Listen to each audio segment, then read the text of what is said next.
Alep, la deuxième plus grande ville de Syrie, se trouve actuellement au cœur du conflit syrien. La partie ouest d'Alep est contrôlée par des troupes du gouvernement syrien, la partie est par les rebelles. Une partie importante de ces derniers sont soit des mercenaires, soit des membres du groupe terroriste Al-Nosra. Entre les deux groupes, un violent combat fait rage autour d'Alep. Celui qui contrôle Alep contrôle les voies d'approvisionnement les plus importantes en Syrie. Pendant que les politiques et les grands médias occidentaux accusent presque exclusivement l'intervention de la Russie aux côtés des troupes du gouvernement syrien dans le combat contre les rebelles dans Alep-Est, d'autres attirent l'attention sur l'attitude sans scrupule des terroristes. Ceux-ci utiliseraient des civils comme boucliers humains dans la partie Est.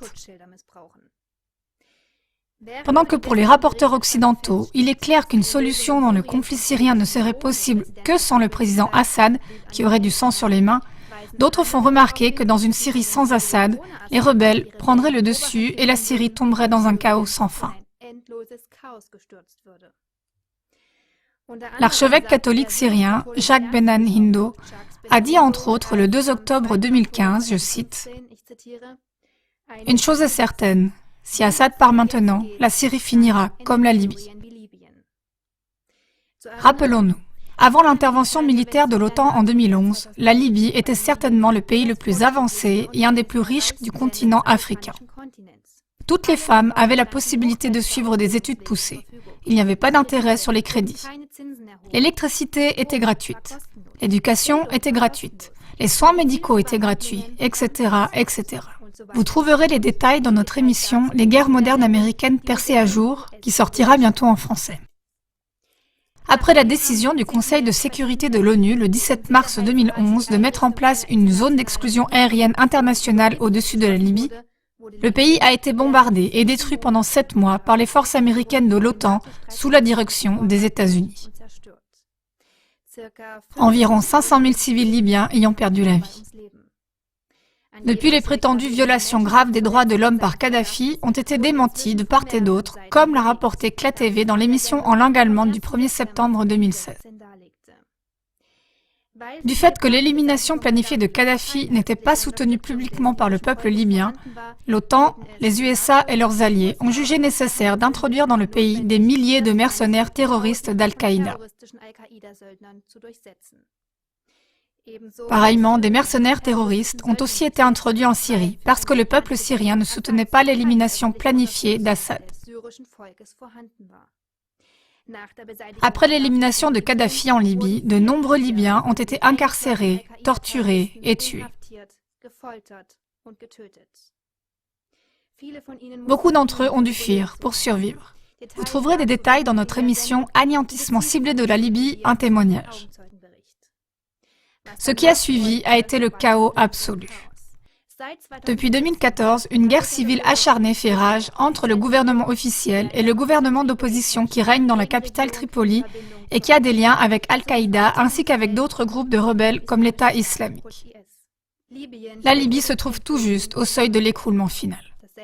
Le même destin menace maintenant la Syrie si le gouvernement d'Assad, légitimement élu, était écarté. Une zone d'exclusion aérienne autour d'Alep n'a pu être empêchée que grâce au veto de la Russie. De nombreux commentateurs, même occidentaux, sont du même avis, comme par exemple le chroniqueur Jonathan Steele du quotidien britannique The Guardian. Une zone d'exclusion aérienne revient en fait à une déclaration de guerre non seulement au gouvernement syrien, mais aussi à Moscou. On n'a pas écouté Kadhafi, le chef d'État d'alors, bien qu'il se soit exprimé clairement jusqu'à la fin, comme par exemple encore le 5 avril 2011 dans une lettre ouverte. Pour la Libye, c'est trop tard. Mais pour la Syrie, ce n'est pas encore trop tard. On peut encore trouver une solution politique avec le président syrien Bachar al-Assad et la majorité du peuple syrien. C'est pourquoi écoutez maintenant comment s'est exprimé le président le 6 octobre 2016 dans une interview sur la situation d'Alep, sur les accusations actuelles les plus violentes venant de l'Occident, sur ses raisons pour ne pas envisager de démissionner et sur son devoir en tant que président. Faites-vous votre propre idée sur le président Assad, sans préjugés dictés par les faiseurs d'opinion occidentaux, et diffusez cette émission. Merci beaucoup.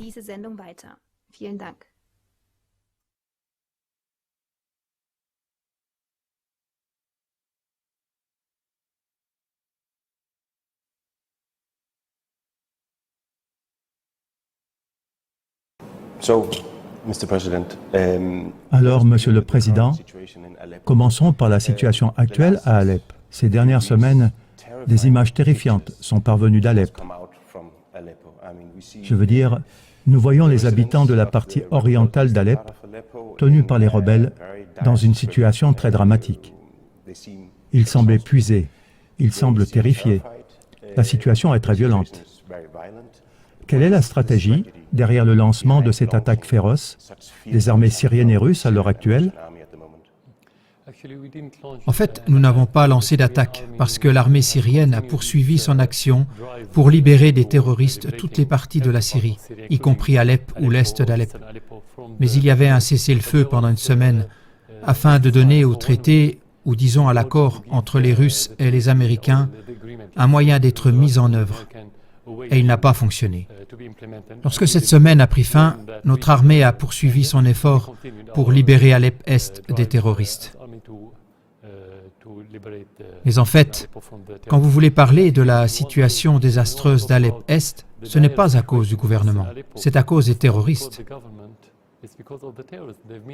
Ils sont dans cette zone depuis des années. Mais nous avons entendu parler récemment de cette situation désastreuse dans les médias occidentaux, parce que la situation des terroristes est très mauvaise. C'est la seule raison. Alors, si vous voulez parler de la situation là-bas, on n'a jamais empêché aucune aide médicale ou alimentaire ou de quoi que ce soit d'entrer dans Alep-Est. Il n'y a pas d'embargo, si c'est ce que vous voulez dire. Il n'y a pas d'embargo. Et notre rôle en tant que gouvernement est d'encercler les terroristes afin de libérer toutes les parties de la ville. Ce que je veux dire aussi, nous voyons des photos d'enfants tués, d'enfants dans les hôpitaux. On voit des photos d'hôpitaux démolis. Qui vise les hôpitaux? Permettez-moi de vous dire quelque chose au sujet de ces photos d'enfants. Bien sûr, dans toutes les guerres, il y a des victimes. Il y a des victimes innocentes. Et voilà pourquoi chaque guerre est une mauvaise guerre. Mais si vous regardez ces images qu'ils ont montrées dans les médias occidentaux, ils n'ont choisi que quelques photos d'enfants qui conviennent à leur agenda politique, juste pour accuser le gouvernement syrien. Alors que vous êtes ici depuis 2 jours, et il y a eu tous les jours des bombardements depuis la partie orientale d'Alep vers le reste de la ville.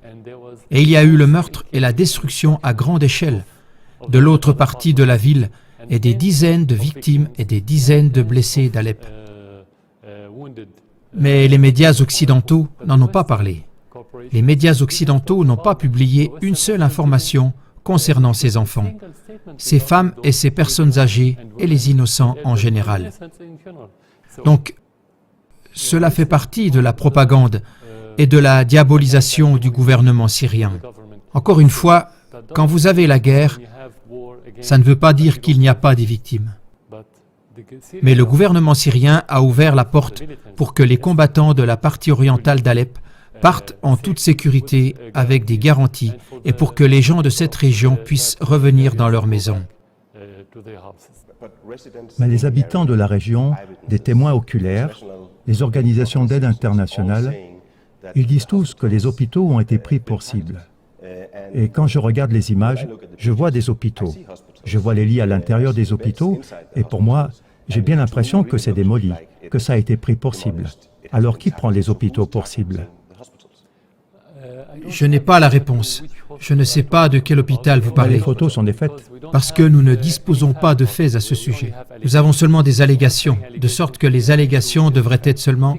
Des images ne peuvent pas vous raconter l'histoire, même des vidéos. Tout peut être manipulé de nos jours. Je ne dirais pas qu'il n'y a pas de telles attaques sur un bâtiment. Mais en tant que gouvernement, nous n'avons pas pour politique de détruire les hôpitaux ou les écoles ou une telle infrastructure pour une raison simple. Tout d'abord moralement. Et la deuxième raison est que si nous le faisons, nous offrons aux combattants un incubateur, l'incubateur social qu'ils recherchent. Ça serait un cadeau. C'est quelque chose que nous ne ferions pas parce que c'est contre nos intérêts. Ce serait comme de se tirer une balle dans le pied. S'il y a une telle attaque du fait de l'armée, ça pourrait être par erreur. Mais nous n'avons aucune information qu'une telle chose soit arrivée. Tout ce que nous avons, ce sont des allégations et uniquement dans les médias occidentaux et non pas de Syrie. Donc, si l'armée syrienne n'a pas attaqué les hôpitaux, ou peut-être qu'ils l'ont fait par erreur, dites-vous, Êtes-vous sûr que ce n'est pas les forces aériennes russes qui ciblent les hôpitaux? La question que vous devriez poser quand vous avez un crime, c'est qui est le bénéficiaire de ce crime? Qu'obtiendrait-il? Je veux dire les Russes ou les Syriens, s'ils attaquent une école ou s'ils attaquent un hôpital, qu'obtiendraient-ils? Rien, ils ne pourraient pas obtenir quoi que ce soit. Je veux dire, même si vous voulez parler des terroristes, la plupart de leurs hôpitaux pour les combattants sont dans les sous-sols de bâtiments ordinaires. Donc, attaquer un hôpital intentionnellement par l'armée, c'est basé, disons, sur une logique fragile. Alors, êtes-vous d'accord que quiconque attaque les hôpitaux est coupable de crimes de guerre? Bien sûr. Dans le droit international, c'est comme ça. Je veux dire, les hôpitaux ont une immunité. Toute autre installation pour toute zone habitée par des civils, pas par des combattants, a l'immunité. Aucun gouvernement ne devrait faire cela. Bien sûr, je suis d'accord avec vous. Monsieur le Président, vous avez vous-même des enfants, et je suis sûr que vous regardez également la télévision. Vous aussi, vous regardez ces photos d'enfants dans les hôpitaux, les enfants enfouis sous des décombres. Comment êtes-vous affecté quand vous regardez ces photos d'enfants syriens? Bien sûr, j'ai des enfants. J'ai les mêmes sentiments que tout père et toute mère qui se soucieraient beaucoup de leurs enfants. Et comment ils se sentent s'ils perdent un membre de leur famille. Et à ce sujet, nous avons perdu des membres de nos familles pendant le conflit en raison des attaques terroristes. Mais quand vous regardez ces enfants tués, vous pensez, pourquoi? Pourquoi les terroristes ont-ils fait ça? Pourquoi le Qatar et l'Arabie saoudite et la Turquie ont-ils commis ces crimes? Et je me demande pourquoi les pays occidentaux, principalement les États-Unis et leurs alliés en Europe, ont soutenu ces terroristes qui ont commis des crimes en Syrie. Voilà la première chose que je pensais. Bien sûr, en tant que président, la deuxième chose que je pense, c'est comment je peux protéger le peuple syrien et les enfants syriens. Et comment je peux empêcher que des innocents subissent le même sort à tout moment. Donc, vous accusez les rebelles de la partie est d'Alep d'être derrière les attaques contre les enfants d'Alep. Vous pouvez prendre votre appareil photo dans Alep, dans l'autre partie d'Alep, qui est sous le contrôle du gouvernement, qui est... Je veux dire, quand vous voyez les faits, c'est plus crédible que ce que je vais dire. Mais vous pouvez voir combien de civils ont été tués au cours des 2 derniers mois à Alep. Des centaines de civils ont été tués par les rebelles. La question est, pourquoi n'en avons-nous pas entendu parler dans les médias occidentaux? Voilà ma question. Encore une fois, je ne dirais pas qu'il n'y a pas de victimes civiles. Mais quand on est soumis à des tirs de mortier intentionnels des rebelles, nous devons aussi parler de ce crime.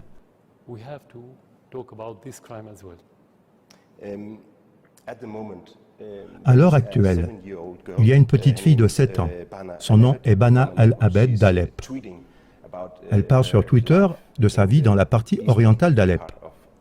Elle parle du bombardement massif. Elle a très peur. Chaque fois qu'elle se réveille et qu'elle se rend compte que, heureusement, elle est encore en vie. Avez-vous confiance en elle comme témoin oculaire? Vous ne pouvez pas construire votre position politique ou, disons, vous baser sur une vidéo promue par les terroristes ou leurs partisans. C'est un jeu maintenant, un jeu de propagande, c'est un jeu de médias. Vous pouvez voir n'importe quoi et vous pouvez être en empathie avec toutes les images et toutes les vidéos que vous voyez. Mais notre mission en tant que gouvernement, c'est de faire face à la réalité. Vous avez des terroristes en Syrie.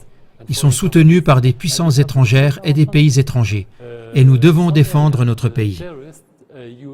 Dans certaines régions, les terroristes utilisent les civils comme bouclier humain, mais nous devons faire notre travail pour les libérer. Nous ne pouvons pas dire « nous ne ferons rien parce que les terroristes détiennent les otages ». C'est notre mission. Encore une fois, nous en revenons au même point. Il y a toujours des erreurs qui sont commises par quelqu'un, mais ce n'est pas la politique, et il y a toujours des victimes innocentes de cette guerre. Quel genre d'erreurs l'armée syrienne a-t-elle commises? Toutes sortes d'erreurs individuelles. Avez-vous des exemples d'erreurs? Je veux dire, vous avez des institutions. Tout le monde peut être puni s'il commet une erreur. Cela arrive dans toute guerre, dans chaque armée. C'est du bon sens. Vous avez encouragé les civils dans l'est d'Alep et aussi en fait les rebelles à quitter les lieux. Vous voulez créer un couloir humanitaire. Pouvez-vous garantir la sécurité de ces civils et aussi des rebelles s'ils quittent la partie de la ville tenue par les rebelles? Exactement. Voilà ce que nous avons annoncé il y a quelques jours, et ce que nous avons annoncé il y a 2 mois, parce que nous voulions que les civils partent loin des terroristes. Et comment allez-vous les protéger? Ils sont autorisés à partir. C'est arrivé souvent dans de nombreuses régions en Syrie. Nous avons permis aux terroristes de quitter la zone afin de protéger les civils. Il y a eu assez d'effusion de sang. C'est un des moyens ou des méthodes que nous utilisons pour protéger les civils. Bien sûr, s'ils n'obéissent pas, nous disons aux civils que nous allons attaquer cette zone afin qu'ils puissent s'en éloigner. Mais la meilleure façon est de permettre aux terroristes de partir et les civils seront en sécurité. Alors vous pouvez poursuivre ou chasser les terroristes. Vous pouvez les chasser dans un autre endroit où il n'y a pas de civils. Est-ce que vous comprenez les gens du monde entier si, quand ils regardent ces images terrifiantes en provenance d'Alep-Est, s'ils pensent peut-être que vous niez les faits, que vous avez aussi une sorte de responsabilité pour les victimes, pour le bombardement des hôpitaux, pour le bombardement des infrastructures civiles? Comprenez-vous que certains, ils peuvent penser que vous niez les faits? Écoutez, si nous sommes confrontés à des mensonges depuis le début de la guerre en Syrie, accepter ces mensonges comme si c'était la réalité, ça ne me rend pas crédible. Je ne serais pas crédible si je disais « Oh oui, vous avez raison ». Voilà pourquoi je l'ai dit, il y a une différence entre accepter que c'est une politique et accepter qu'il y a toujours des erreurs. Je ne nie pas que n'importe quelle erreur peut être commise par n'importe quel individu. Je l'ai dit, il y a toujours des erreurs. Il y a toujours des erreurs commises dans la guerre. Donc je suis très réaliste. Mais dire que c'est notre objectif en tant que gouvernement, que nous donnons l'ordre de détruire les hôpitaux ou les écoles ou de tuer des civils, cela est contraire à nos intérêts. Je veux dire, si on met la morale de côté, nous ne le faisons pas parce que ça va contre nous. Alors comment ces gens qui disent que nous nions les faits, comment peuvent-ils convaincre quiconque que nous travaillons contre nos intérêts? C'est mon premier point. Deuxièmement, si nous tuons les gens, le peuple syrien, si nous détruisons les hôpitaux, et si nous commettons toutes ces atrocités, et si nous avons été confrontés à toutes les grandes puissances et les pétrodollars dans le monde, comment puis-je encore être président après près de 6 ans de guerre? Je ne suis pas Superman. Si je n'avais pas de soutien, je ne serais pas ici.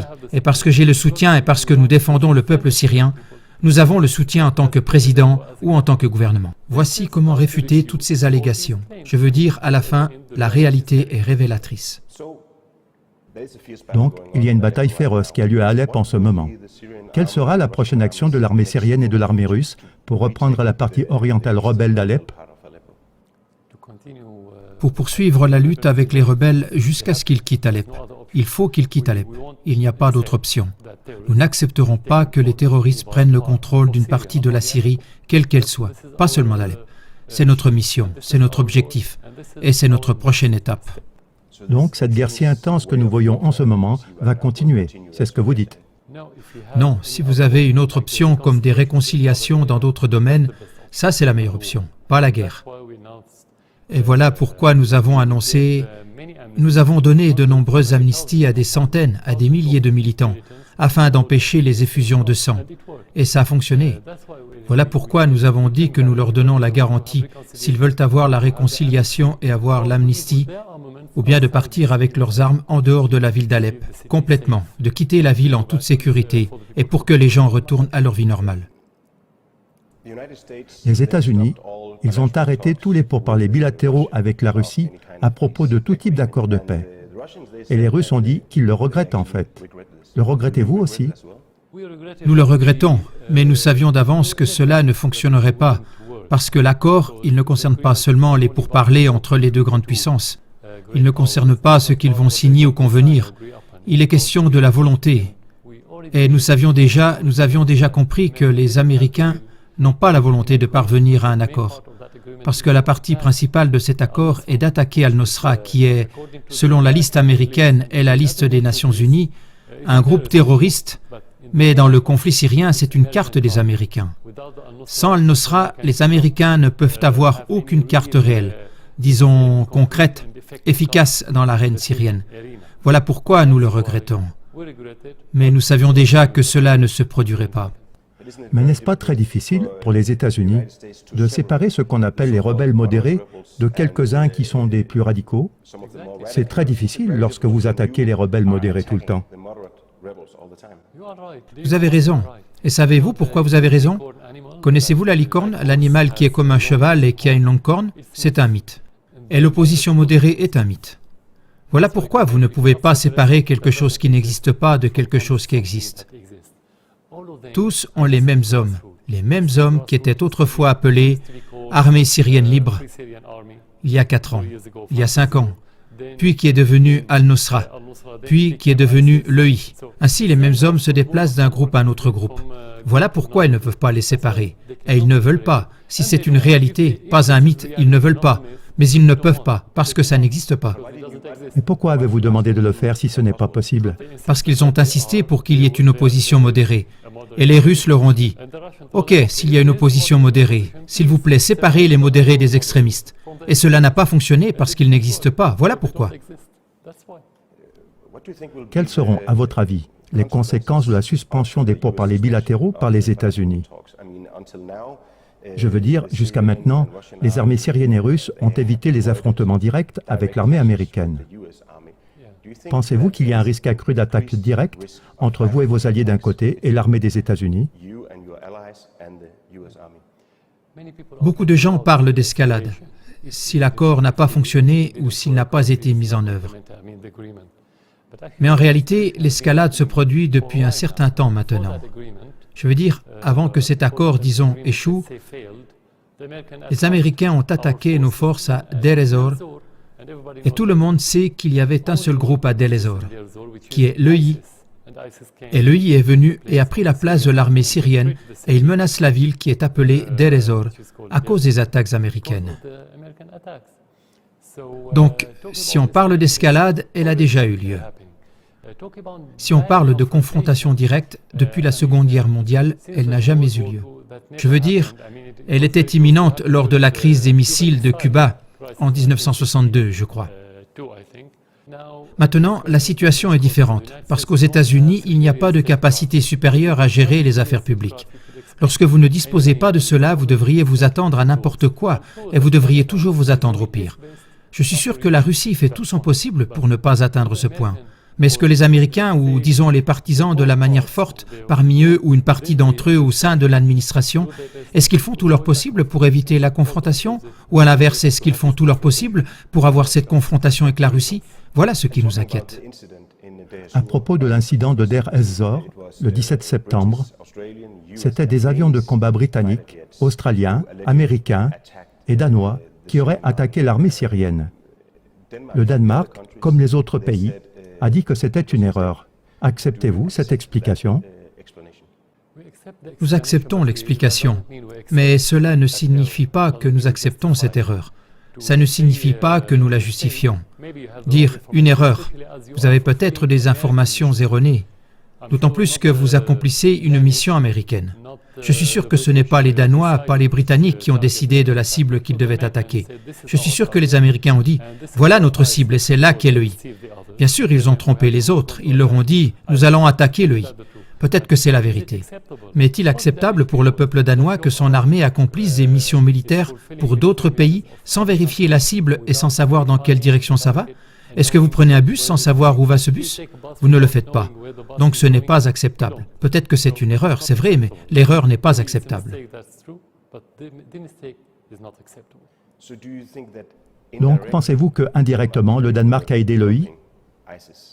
En réalité, ils ont aidé l'EI à cause de cette attaque, parce qu'ils ont tué des dizaines de soldats syriens qui défendaient la ville de Deir ez-Zor pour l'empêcher de tomber sous le contrôle de l'EI. Et maintenant, l'EI a pris la place, ils ont pris les collines qui surplombent la ville.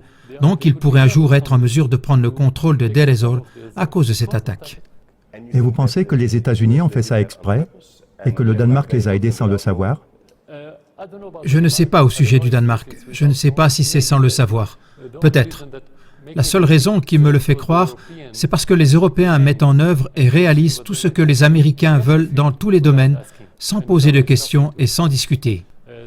Pour être franc, ça pourrait être une des raisons. Mais pour les Américains, à 100%, ils l'ont fait intentionnellement parce que l'EI a réuni ses combattants sur ce même lieu avant l'attaque. Et quand l'attaque a commencé, il a fallu environ 1 heure, et dans l'heure qui a suivi, l'EI a attaqué et a pris le contrôle de ces collines. Comment l'EI aurait-il pu connaître ce raid avant qu'il ait eu lieu? Bien sûr, ce n'est pas la seule indication pour nous que les États-Unis soutiennent le I. L'attaque de Palmyre, quand ils ont occupé et qu'ils ont pris le contrôle de Palmyre sous la supervision des Américains, la contrebande de pétrole, l'extraction de pétrole dans des champs pétroliers en Syrie, dans le désert en plein jour. Ceci est une forte indication que les États-Unis soutiennent le I, afin d'utiliser le I. Jusqu'à présent, le gouvernement danois a suivi la politique américaine vis-à-vis de la Syrie. Ils ont même dit qu'ils étaient prêts à participer à une opération militaire contre l'armée syrienne.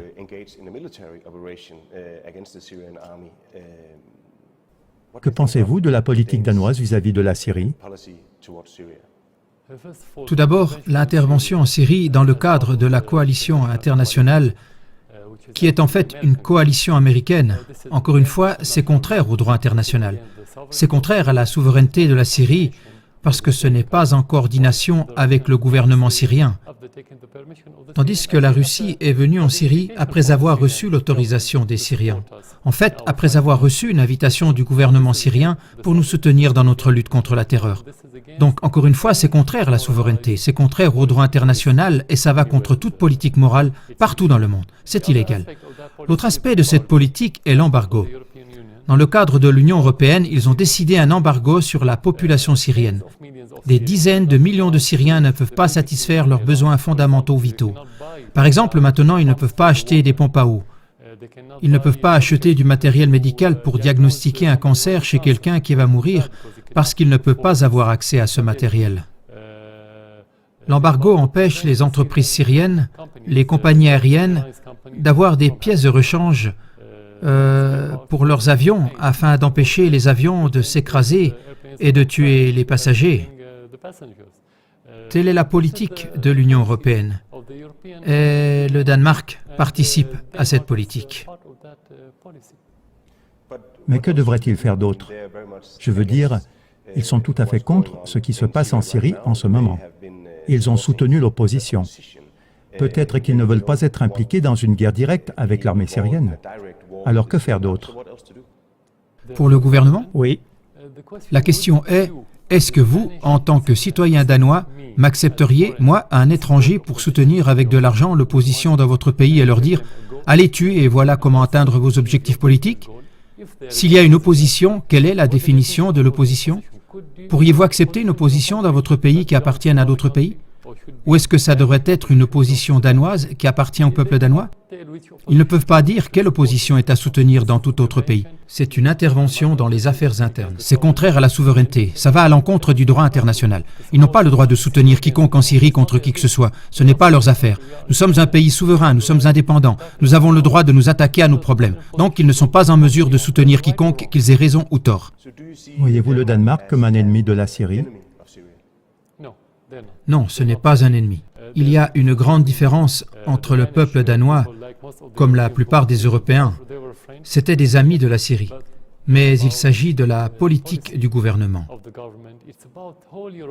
Il s'agit de toute l'Europe, qui est désormais absente de la carte politique, au moins depuis 2003, après l'invasion de l'Irak. Tout simplement parce qu'ils ont dû suivre les Américains, et ils n'osent pas prendre leur propre chemin, disons, indépendant en politique. Nous distinguons précisément entre le gouvernement et le peuple du Danemark, et de même pour d'autres pays. Si l'on pouvait accélérer les négociations en vue d'un avenir pacifique en Syrie, si vous quittiez votre poste, et peut-être que quelqu'un d'autre de l'administration syrienne prendrait la suite, pourquoi ne pas faire cela? Vous voulez dire quitter mon poste? Oui. Cela dépend du peuple syrien. Ce n'est pas ma décision.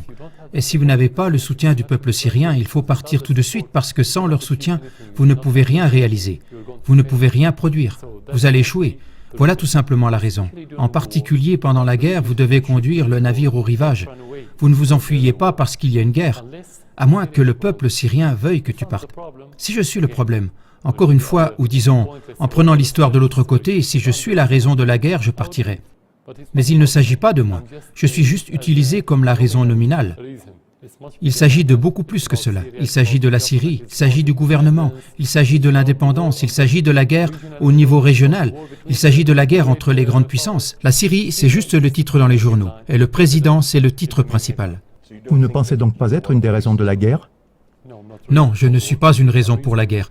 Parce que si je suis une raison, la guerre aurait dû commencer en 2000, depuis que je suis président. Pas en 2011, lorsque l'argent a commencé à affluer en provenance du Qatar et lorsque les États-Unis ont pris la décision de renverser des gouvernements et des présidents parce qu'ils ne leur conviennent pas. Mais ne pensez-vous pas que vous êtes la raison pour laquelle il y a eu cette escalade dans la guerre? À cause de moi. Donc les terroristes, d'après ce que vous dites, les terroristes ne sont pas responsables. Ce sont des gens tout à fait pacifiques. L'argent du Qatar et de l'Arabie Saoudite et de la Turquie, c'est quelque chose de légal et disons naturel. Et l'agenda des États-Unis a satisfait les besoins du peuple syrien. Ce n'est pas réaliste. Monsieur le Président, vous avez souvent dit que vous continuerez la lutte jusqu'à ce que vous ayez repris l'ensemble du pays. Est-ce toujours votre approche de ce processus? Non, ce n'est pas mon approche. C'est ma mission conformément à la Constitution. C'est la mission de l'armée conformément à la Constitution. C'est la mission des institutions de l'État conformément à la Constitution. Ce n'est pas une option. Ce n'est pas une opinion personnelle. Et ce n'est pas mon plan. Ma mission est de défendre les civils. Ma mission est de lutter contre les terroristes. Ma mission est de prendre le contrôle de toutes les parties de mon pays. Vous ne prenez pas une partie de votre pays comme État. Vous ne dites pas « cela me suffit d'avoir la moitié du pays » ou à peu près. Vous pensez donc que vous défendez les civils? Certainement. Je veux dire que plusieurs centaines de milliers de civils ont été tués. Certains disent 250 000. Certains disent 300 000. Pensez-vous que vous défendez les civils en Syrie? La majorité des personnes dont vous parlez, les victimes, sont des partisans du gouvernement, et non le contraire. Une autre partie qui est neutre, dans le milieu, qui ne fait partie ni du gouvernement ni de l'autre. Donc la majorité sont des partisans. Alors bien sûr, je défends les civils. Encore une fois, sinon, si ce n'est pas ce que je fais, si je tue les civils, comme la propagande le proclame depuis 4 ans, je ne serai pas ici en tant que président. Je n'aurais pas pu résister pendant près de 6 ans. Dernière question, Monsieur le Président. Croyez-vous en une solution diplomatique, politique, ou est-ce qu'au fond de votre cœur, vous savez que ça va être une solution militaire? Et est-ce que c'est vraiment ce que vous voulez? Ni l'un ni l'autre. Parce que quand vous avez un problème, vous avez une solution. Vous n'avez pas une sorte de solution, mais le problème lui-même vous dira combien d'aspects de ce problème vous avez. Par exemple, si je crois en une solution politique, mais que vous avez le terrorisme, vous ne pouvez pas avoir une solution politique parce que vous avez le chaos. Si vous avez le chaos, c'est l'antithèse de tout ce qui est naturel, y compris un processus politique. Donc vous devez d'abord lutter contre les terroristes afin de parvenir à une solution politique. Donc en réalité, vous devez suivre les deux pistes, la piste militaire et la piste diplomatique ou politique, car les deux sont liés. Ainsi, il ne s'agit pas de ce que je crois, ce n'est pas ce que je crois. Il s'agit de l'exigence de ce conflit à résoudre. Donc, ce n'est pas vous qui le définissez, c'est l'ensemble des circonstances qui le définit. Par exemple, en ce qui concerne les terroristes, il ne s'agit pas seulement d'une solution militaire, il s'agit que les pays voisins et les pays occidentaux arrêtent de soutenir les terroristes. S'ils arrêtent de les soutenir, l'aspect militaire de cette solution sera secondaire. Ce ne sera pas important car ils seront faibles. Vous donnerez une chance à des initiatives plus politiques à cet égard. S'ils les soutiennent davantage, en fait, ce qui va se passer, c'est le contraire. La solution ou la piste politique sera secondaire. Donc, il ne s'agit pas de ce que je crois. J'aimerais qu'on puisse résoudre tous les problèmes de façon politique. J'aimerais. C'est ce qui est convenable à mon avis. Mais il ne s'agit pas de ce que j'aimerais. Il s'agit des faits sur le terrain. Merci beaucoup, Monsieur le Président. Merci.